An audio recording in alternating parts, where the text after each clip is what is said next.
आपल्यासोबत आमदार रोहित पवार आहेत, त्यांच्याशी आपण बातचीत करणार आहोत। एकीकडे संपूर्ण महाराष्ट्रामध्ये मराठी असेल आणि हिंदी असेल याचा वाद सुरू असताना दोन ठाकरे बंधू एकत्र आले, मात्र त्यांच्या एकत्र येण्यावरती सत्ताधाऱ्यांनी असेल पूर्णपणे आता टीका करायला सुरुवात केली। सत्ताधारी टीका करणारच, पण तुम्ही टीका करत असताना त्याच्यामध्ये जर फरक बघितला तर उद्धव ठाकरेंबद्दल सगळेच बोलतायत, पण राज ठाकरे साहेबांबद्दल थोडंसं कुठेतरी एक नर्मते भूमिका तिथं घेतली जाते। मग त्याच्यामध्ये सुद्धा तुम्ही राजकारण करताय असं आपल्याला म्हणावं लागेल। आणि तुम्ही घाबरलाय म्हणून तर तुम्ही आता टीका करायला सुरू केलेलं आहे। तुम्हाला जी.आर. मागे घ्यावा लागला, त्याचं कारण तुम्ही घाबरलेलं आहे। म्हणजे आज तुम्ही किती हिंमत दाखवून बोलण्याचा प्रयत्न तिथं केला तरी ते फक्त हवेत गोळ्या झाडल्यासारखं आहे असं म्हणावं लागेल।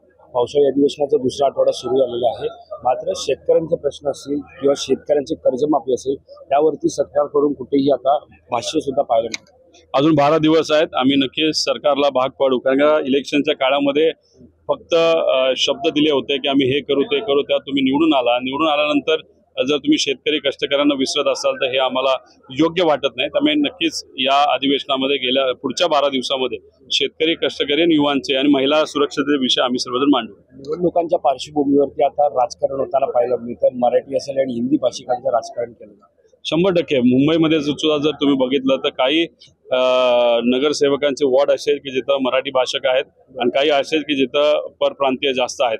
त्या अनुषंगाने भाजप मुद्दामून कुठेतरी मराठी विरुद्ध अमराठी करण्याचा प्रयत्न तिथं करत आहे। त्याच्याच बरोबर आपण जर बघितलं तर बिहारचं इलेक्शन आहे, वेस्ट बेंगॉलचं इलेक्शन आहे आणि बिहारच्या इलेक्शनमध्ये सुद्धा आता कुठला तरी तिथला ऍक्टर आहे जो भोजपुरी ऍक्टर आहे, त्यांनी पण काहीतरी स्टेटमेंट मराठीच्या विरोधात दिलेलं आहे। कारण आमच्यासाठी मराठी माणसं कोण?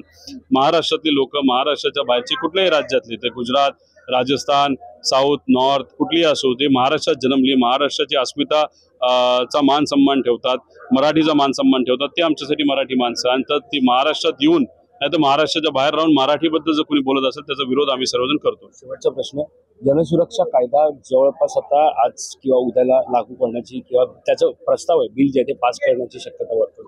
मग तो जो कायदा मांडला गेला आणि आकड्यांच्या जोरावर जो पास केला तो उद्या जाऊन शेतकऱ्याच्या हितासाठी कधीही एकत्रित येऊ शकणार नाही।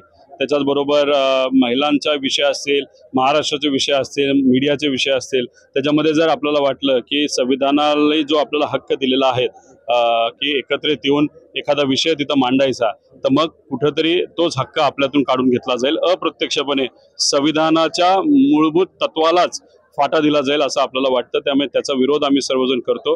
त्याबद्दल 100% आम्ही अधिवेशनामध्ये बोलणार आहोत। धन्यवाद आमच्याशी बातचीत करू।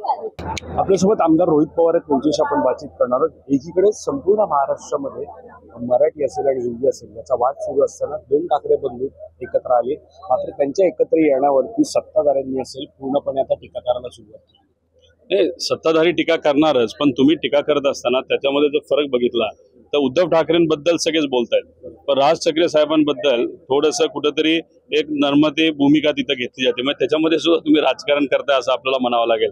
आणि तुम्ही घाबरलाय म्हणून तर तुम्ही आता टीका करायला सुरू केलेलं आहे। तुम्हाला जी.आर. मागे घ्यावा लागला, त्याचं कारण तुम्ही घाबरलेलं आहे। म्हणजे आज तुम्ही किती हिंमत दाखवून बोलण्याचा प्रयत्न तिथं केला तरी ते फक्त हवेत गोळ्या झाडल्यासारखं आहे असं म्हणावं लागेल।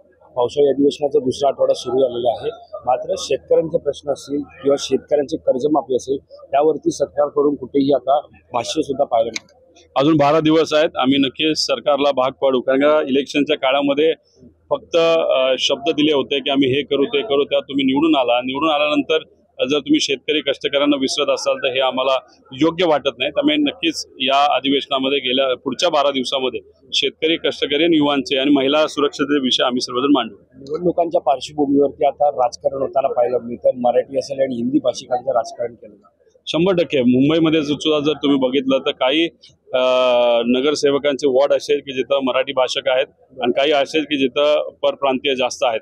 त्या अनुषंगाने भाजप मुद्दामून कुठेतरी मराठी विरुद्ध अमराठी करण्याचा प्रयत्न तिथं करत आहे। त्याच्याच बरोबर आपण जर बघितलं तर बिहारचं इलेक्शन आहे, वेस्ट बेंगॉलचं इलेक्शन आहे आणि बिहारच्या इलेक्शनमध्ये सुद्धा आता कुठला तरी तिथला ऍक्टर आहे जो भोजपुरी ऍक्टर आहे, त्यांनी पण काहीतरी स्टेटमेंट मराठीच्या विरोधात दिलेलं आहे। कारण आमच्यासाठी मराठी माणसं कोण? महाराष्ट्रातली लोक, महाराष्ट्राच्या बाहेरची कुठल्याही राज्यातली, ते गुजरात, राजस्थान, साऊथ, नॉर्थ कुठलीही असो, ते महाराष्ट्रात जन्मली, महाराष्ट्राची अस्मिता चा मान सन्मान ठेवतात, मराठीचा मान सन्मान ठेवतात, ते आमच्यासाठी मराठी माणसं। आणि तर ती महाराष्ट्रात येऊन नाही तर महाराष्ट्राच्या बाहेर राहून मराठीबद्दल जर कोणी बोलत असेल त्याचा विरोध आम्ही सर्वजण करतो. शेवटचा प्रश्न, जनसुरक्षा कायदा जवळपास आता आज किंवा उद्याला लागू करण्याची किंवा त्याचा प्रस्ताव आहे, बिल जे आहे ते पास करण्याची शक्यता वाटते. मग तो जो कायदा मांडला गेला आणि आकड्यांच्या जोरावर जो पास केला तो उद्या जाऊन शेतकऱ्याच्या हितासाठी कधीही एकत्रित येऊ शकणार नाही. त्याच्याच बरोबर महिलांचा विषय असतील, महाराष्ट्राचे विषय असतील, मीडियाचे विषय असतील, त्याच्यामध्ये जर आपल्याला वाटलं की संविधानाला जो आपल्याला हक्क दिलेला आहे की एकत्रित येऊन एखादा विषय तिथं मांडायचा, तर मग कुठेतरी तोच हक्क आपल्यातून काढून घेतला जाईल. अप्रत्यक्षपणे संविधानाच्या मूलभूत तत्वालाच फाटा दिला जाईल असं आपल्याला वाटतं. त्यामुळे त्याचा विरोध आम्ही सर्वजण करतो. त्याबद्दल 100% आम्ही अधिवेशनामध्ये बोलणार आहोत.